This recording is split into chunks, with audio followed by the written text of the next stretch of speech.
안녕하세요. 다나은 독서의 김다나입니다. 오늘 들려드릴 이야기는요. 겉으로는 가장 평범한 가족을 하고 있지만 속은 하나도 평범하지 않는 어떤 가족의 이야기입니다. 다나은 독서. 여러분은 어릴 적 이런 생각을 해본 적 있나요? 나는 어떻게 태어났을까? 누구나 탄생을 궁금해할 수 있는데요. 여기 이 주인공은 조금 다릅니다.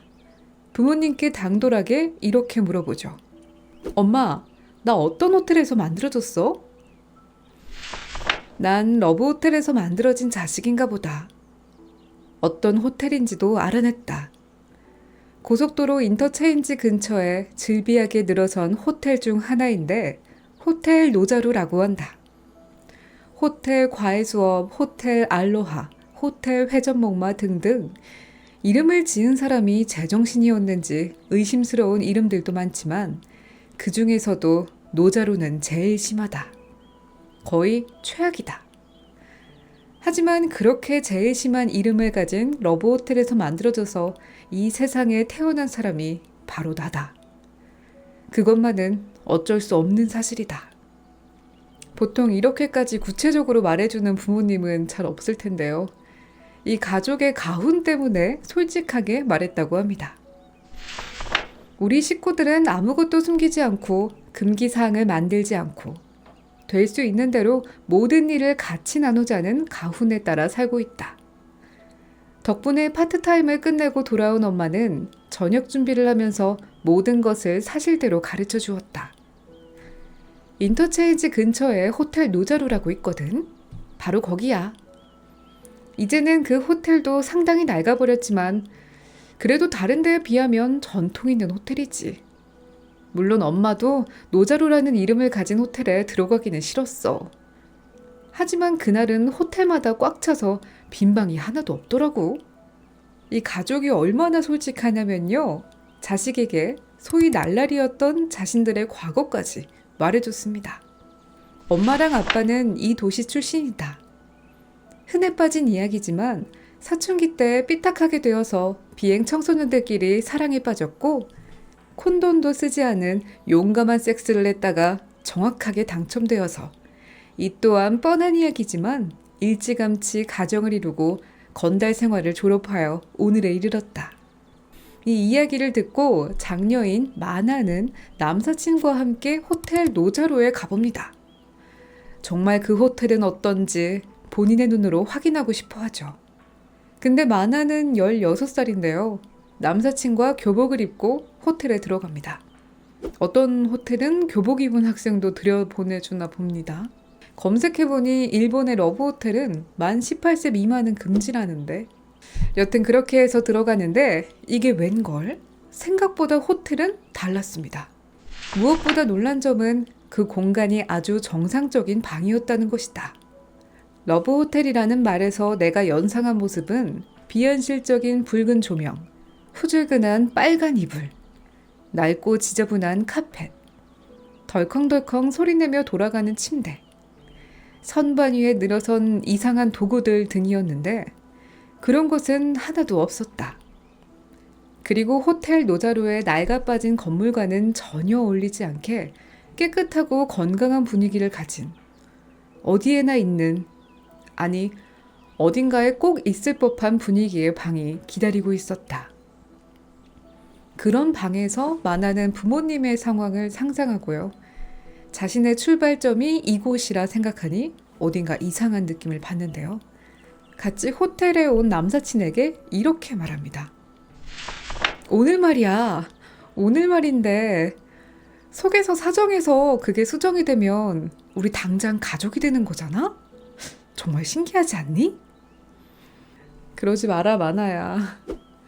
걱정되지만 남사친과 마나는 약간의 접촉만 하고 사정하지는 않습니다. 호텔 안에 노래방 기계가 있어 노래만 실컷 부르고 나오는데요. 남사친과 헤어지고 편의점에 간 마나는 우연히 엄마를 발견합니다. 엄마는 잡지 코너에서 무슨 잡지를 읽고 있습니다.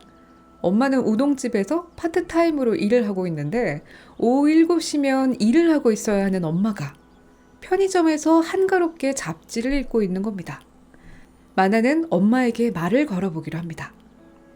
엄마, 요즘 늦네? 뒤쪽으로 다가가면서 그렇게 말을 걸자 엄마는 예상외로 깜짝 놀라며 잡지를 선반에 쑥 밀어넣었다. 그런 다음에도 너무 놀라 목소리가 안 나오는지 우물우물 입만 움직이더니 헛기침을 하고는 어머, 만화잖아. 너야말로 웬일이니? 이런 시간에? 새빨개진 얼굴로 더듬거리면서 말했다. 그냥... 아차 싶었다. 말을 걸지 말았어야 하는 건데 엄마가 이렇게 당황하리라고는 생각하지 못했다. 무척 후회하면서도 한편으로는 엄마가 바람이라도 피우는 건가 하는 의심이 슬그머니 생겼다. 그래서 다음날 마나는 학교를 빼먹고 수상한 엄마 뒤를 밟아보기로 하는데요. 엄마는 출근해야 하는 우동집에 안 가고 쇼핑몰로 들어갑니다. 거기 4층에 있는 옷가게에서 점원과 이야기를 하며 옷을 사고 또 1층 꽃가게에서 꽃다발을 사서 카페에 들어가서 누구를 기다립니다.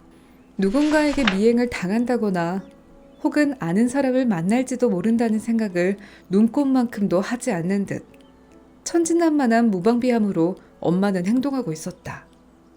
그래서 나는 이런 생각을 하게 되었다. 아무것도 숨기지 않는다는 가오는 어쩌면 엄청나게 큰 은신처가 되고 있지는 않을까 하고 말이다. 우리 가족의 하루는, 아니, 우리의 존재 그 자체는 가족에게 말하지 못하는 비밀만으로 이루어지고 있고 그 사실을 숨기기 위해 비밀 금지령 같은 것을 내세우는 게 아닐까 하는 생각이 들었다. 그런 가훈이 있는 한 우리는 다른 식구들을 의심하지 않을 테니까. 엄마가 바람을 피운다고 생각한 마나. 하지만 엄마가 기다리고 있던 사람은 우동집 아르바이트 동료인 19살 여자인데요. 엄마는 동료에게 꽃다발을 주고 옷을 선물합니다. 그리고 딸 마나의 생일 케이크를 사서 집으로 가죠. 과연 이 가족에게는 비밀이 있을까요? 없을까요? 그리고 시선은 마나의 아빠로 바뀝니다. 아빠는 주말 어떤 여자를 만나고 있습니다. 사귄 지 20년이 된 고등학생 동창이죠. 나와 이츠카는 고등학교 3학년 때 같은 반이었다. 고등학교 3학년 때 몇 달간 사귄 기억이 있다. 계속적인 교제를 시작한 것은 17년 전인데 왜 그렇게 정확히 횟수를 기억하고 있는가 하면 큰딸 마나가 얼마 전에 16살이 되었기 때문이다. 말하자면 아내의 임신이 이즈카와의 교제를 시작한 계기가 되었다. 조금 놀랍죠? 알고 보니 아빠는 고등학생 때 사귄 여자친구와 계속 만남을 지속하고 있었고요. 마나가 엄마가 아니라 아빠를 의심하고 있어야 했는데 말이죠. 임신을 한 에리코와는 결혼해서 살고 있는데요. 그 과정이 어떻게 된 거냐면요. 아내가 딸아이에게 한 이야기처럼 어렸을 때 비행 청소년이었고 어쩌고 하는 이상한 과거는 새빨간 거짓말이다. 실제로는 아르바이트생으로 일하던 평범한 대학생을 에리코가 낚아챘던 것이다. 하기야 그런 건 아무래도 상관이 없다. 어쨌건 정신이 없을 정도로 순식간에 출산 예정일이 잡혔고 결혼 날짜가 잡혔고 나의 대학 중퇴가 결정되었고 신혼집이 정해졌고 다달이 갚아나갈 유흥자를 얻었고 이사 날짜가 잡히는 등 잇따라 인생의 중대사항이 결정되어 갔는데 그런 와중 내 일자리만 정해지지 않았다. 알고 보니 날라리는 거짓말이었고요. 에리코가 임신하면서 결혼하고 살게 된 것이었는데요. 일자리가 없었던 아빠는 고등학교 여친 이즈카가 일자리를 소개해줘서 경비회사의 사원으로 취직할 수 있었어요. 그리고 계속 그 여친과 만남을 몰래 이어오고 있었고요. 아내와의 관계는 그리 좋지는 않은데요. 에리코와의 대화가 이루어지지 않게 된 것은 한 5년 전부터다. 커뮤니케이션이란 몸과 마음이 밀접하게 결부되어 이루어지는 행위라고 난 생각한다. 5년 전에 에리코는 나와의 육체관계를 거부했다. 언젠가는 풀리겠지 하고 생각했는데 그냥 그대로 5년이 흘렀다. 그런 이유는 무엇일까요? 바로 바람 때문이었는데요. 그것도 심지어 오래 몰래 사귄 여자친구가 아니라 또 다른 여자 때문이었습니다. 에리코가 육체 관계를 거부한 최초의 원인은 내 바람기 때문이었다. 이즈카가 아니라 누구였더라? 그러고 보니 5년 전에는 내가 뭘 하고 있었지? 아, 맞아. 유리라는 이름의 여자아이였지? 유리 얘기니까 후지노네 회사 때 일이다. 인재 파견을 주 업무로 해서 만들었지만 사실은 뭘 하고 있는지 잘 모르는 유한 회사에 있을 때 일이었다. 정말 별것 아닌 바람이었는데 그게 계기가 되었구나. 하지만 아빠의 그런 마음은 가족이 알아차릴 수 없을까요? 그런 아빠에 대한 첫째 딸 마나는 어떤 촉이 왔는지 같이 출근하는 아침 갑자기 아빠한테 이렇게 묻습니다. 아빠, 지금도 엄마 사랑하고 있지? 느닷없이 그런 걸 물었다. 한순간 주변의 공기가 바뀌었다. 마나 앞에 서 있는 회색 양복도, 내 뒤에 중년 여자도, 그 뒤에 초록이 남자도, 회색 양복 앞에 있는 젊은 여자도 모두들 우리 대화를 엿듣고 있었다. 온몸을 귀로 바꾼 것처럼 유심히 내 대답을 기다리고 있었다. 갑자기 그런 걸 왜 묻니? 나는 목소리를 낮춰서 마나에게 속삭였다. 마나는 시선을 앞에 고정시킨 채 엄마가 좀 이상한 것 같아서 위태위태하다고 할까? 아무튼 좀 이상해.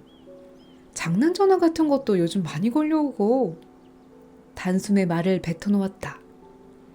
아빠는 조금 당황해하면서 곧바로 퇴근 후 여자친구를 만납니다. 여자친구를 만나는 와중 또 만나고 있는 다른 여자와도 연락하죠. 한 달에 한 번 일로 만나는 사이인 20대 여자 미나인데요. 미나를 처음 보았을 때 주황색으로 물들인 머리를 허리까지 늘어뜨린 모습을 보고 10대 여자아이가 학교 다니면서 아르바이트 하러 온 줄 알았다. 그런데 일을 척척 처리하는 모습을 보고는 깜짝 놀랐다.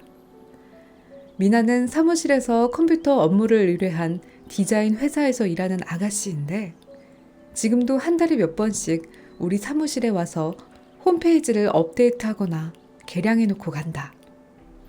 미나와 나 사이의 일은 당연히 사무실에서는 급비사항이다. 이 아빠를 어찌하면 좋을까요? 바람이 멈추질 않습니다. 하지만 이 바람이 언제까지고 들키지 않을까요? 웃긴 건 더 오래된 여자친구에게 최근에 만난 여자친구 미나를 들키고 맙니다. 일을 마치고 전철을 타러 온 사람들 몇 명과 이곳으로 돌아와 자기 집으로 돌아가려고 하던 사람들 몇 명이 전철역 빌딩 2층에 있는 개찰구로 이어지는 계단 밑에 서서 드라마 같은 장면을 연출하고 있는 우리 세 사람을 흥미를 감추려고 하지도 않은 채 끈적끈적한 눈길로 바라보며 지나쳤다. 너 지금 회사도 빼먹고 뭐하고 다니는 거야? 네가 지금 몇 살이니? 이즈카는 선생님이 학생을 나무라는 것처럼 한마디씩 말을 끊어가며 또박또박 따졌다. 사실 이런 상황이 현실에서 일어나기도 하죠. 그럴 때 사람들은 어떤 말을 하고 어떤 반응을 할까요? 저는 개인적으로 소리 지르며 싸우는 것보다는 핵심적인 말을 던지는 걸 좋아하는데 딱 이 시점에 이즈카는 그런 말을 던집니다. 이렇게 계속 살아갈 수는 없잖아? 정말로 내가 무슨 말을 하고 싶은지 모르겠어? 다들 알고도 모른 척 계속 그렇게 지낼 수 있다고 생각하는 거야? 언젠가는 정신을 차려야지. 언젠가는 제대로 어른이 되어서 책임을 지고 살아야 한단 말이야. 소풍은 끝나게 마련이고 잔치도 끝나게 마련이고 다 끝나면 현실만 남아있는 거야. 계속 만나고 싶은 욕구를 참지 못하고 다른 여자를 만나고 바람피던 아빠였는데요. 회피하고 도망가는 게 습관이었던 아빠에게 책임을 묻는 때는 분명 오고야 맙니다. 그럴 때 아빠는 어떤 태도를 취했을까요? 그러고 보니 내 손 안에는 아직도 미나의 손이 있었다. 미나는 지금 어떤 표정으로 이즈카를 바라보고 있을까? 확인하고 싶었지만 이즈카가 내 얼굴에서 눈길을 떼지 않고 있어서 나도 시선을 움직일 수가 없었다. 미나의 손은 매끄럽고 따뜻하고 작았다. 어떻게든 해야 할 텐데 이 손을 놓고 싶지 않았다. 본능을 택하고야 말았네요. 그래도 이즈카는 사이다 발언을 계속 이어갑니다. 당장 헤어지라는 소리가 아니야. 그냥 제대로 하란 말이야. 네가 제대로 살아야 한다는 말이지. 여기 흘끔 저기 흘끔 쪼로 새끼처럼 눈치나 보면서 돌아다니지 않았으면 좋겠단 말이야. 나나 너희 부인이나 너희 자식들 그렇게 가까운 사람들을 바보로 만드는 짓은 이제 그만해야 될 거 아니야. 그만하라고 말합니다. 근데 이 말을 아내가 했으면 좋았을 걸 몰래 오래 사귄 여자친구가 한다니 조금 그렇기도 하죠. 이렇게 딱 사이다 발언을 듣는 아빠는 어떤 생각을 하고 있을까요? 섹스하고 싶다. 그렇게 생각하고 있다는 사실을 깨닫고는 망연자실했다. 그러나 나는 분명히 딱 달라붙는 스커트를 입고 쭈그리고 앉아 소리를 죽여 흐느끼고 있는 이즈카에게 정욕을 느끼고 있으며 하반신 근처가 묵직해져 있었다. 이건 좀 너무하지 않나 하고 스스로도 생각했다. 이 비상사태를 앞에 두고 고작 생각한다는 것이 그 짓이라니. 고등학생하고 다를 바가 없진 않은가? 좀 더 제대로 된 생각을 하자. 그리고 그 제대로 된 생각은요, 손잡고 있는 미나와 도망가는 것이었습니다. 단아한 독서. 굉장히 현실적이고 또 구체적으로 인물의 심리를 보여주며 흥미를 이어가는 이야기죠. 이후 시선은 엄마와 남동생, 외할머니, 그리고 아빠의 여친 미나의 시선으로 이야기가 전개됩니다. 그 안에서 서로 숨긴 비밀이 드러나는데요. 과연 이 가족에겐 어떤 비밀이 더 있을까요? 이 소설은 가쿠다미스요의 공중정원으로 서로 비밀을 숨긴 가족들의 이야기를 세밀한 묘사로 표현하는 장편 소설입니다. 누구나 가족에게 말하지 않은 비밀이 있을 겁니다. 아무렇지 않게 비밀을 숨기고 같이 지내고 밥을 먹는 가족. 과연 가족이란 무엇일까요? 쉽게 읽히는 심리묘사에 느닷없고 흥미로운 이야기 전개로 술술 읽히는 가쿠다미스요의 장편소설 공중정원이었습니다. 이야기가 더 궁금하신 분들은 책 한번 읽어보시길 추천드려요. 좋아요, 구독, 알림 설정 해주시고요. 그럼 저는 또 다음 영상으로 돌아오도록 하겠습니다. 다나은 독서의 김다나였습니다.